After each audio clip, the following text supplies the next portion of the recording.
Hello again everybody and welcome to another episode in the Horror Marathon, and I'm looking at a release by BFI and it is Eyes Without a Face. This is definitely a film that has been on my list far too long. I remember waiting for this actually to be released. It just kept getting pushed back further and further, so it ended up 9 months later it came out, and then I didn't even buy it for another 9 months. So basically about 2 years this has been on my list. I've been dying to watch this. And like I said, you know what? I'm going to buy it and I'm going to review it. And I'm glad I did, because honestly, this is one of the best horror films there is. It's just such a classic French film, and it doesn't even need that much gore or violence in it. It's pure suspense, and there's something very poetic about it too. So I'll dig into it. Basically, we have this doctor. He's a very brilliant doctor. He's a very famous plastic surgeon. And he's driven to the need to restore his daughter's face. And he is also aided by his female assistant who lures young women in, and that's how he gets new faces for her daughter, trying to restore her beauty, her face. And something very, very eerie about that alone, very creepy.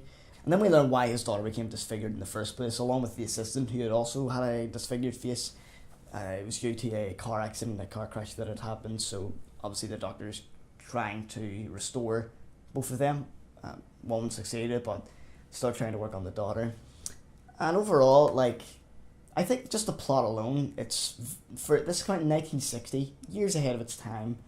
Fascinating film, and it's a real comment on, I would say, beauty and identity. You know, the fact that the doctor wants to restore his daughter's face, it's kind of tapping into the ideas of the fountain of youth, trying to. There's definitely some deep meaning in there about trying to sustain beauty and restore beauty, because obviously this woman, the daughter who has her face completely disfigured, there's something about identity there, and the fact that she would be wearing someone else's face. It's pointed out in the film. You know, she's looking in the mirror at someone else, and it's a very interesting film when you're watching it. You just it's one of those situations. It's a what if kind of film, and you just wonder, what would it be like to look at a different face, but it's on you. There's something very creepy about that. It's a very, very creepy film. I think it definitely holds up extremely well for its time. It's honestly one of the most suspenseful, enjoyable horror films there is, but it's also got this kind of campy soundtrack to it that's almost a juxtaposition of the horrific and the beautiful. And who says a horror film can't be deeply profound and poetic? Because this film, it's very slow, it takes its time, and it'll have plenty of moments that just make you kind of very thought-provoking, soft moments. I think it's more of a mystery suspense film than a horror film, but it's very creepy and disturbing. And there's plenty of special features on here. There's I haven't even watched any of them yet, but there's mini documentaries on the making of the film, what the film means, and all that sort of thing. This is the release. That's the inside. And then we have a very, very thick booklet actually, and this will be obviously essays on the film and the filmmaker. About the transfer, I think they did an excellent job restoring it. It looks immaculate. I love the cinematography so much, and the acting is just beautiful. You can't help but feel sorry for the woman in this film, the daughter who has her face ripped off. And I'm going to spoil the ending here for people, so just skip.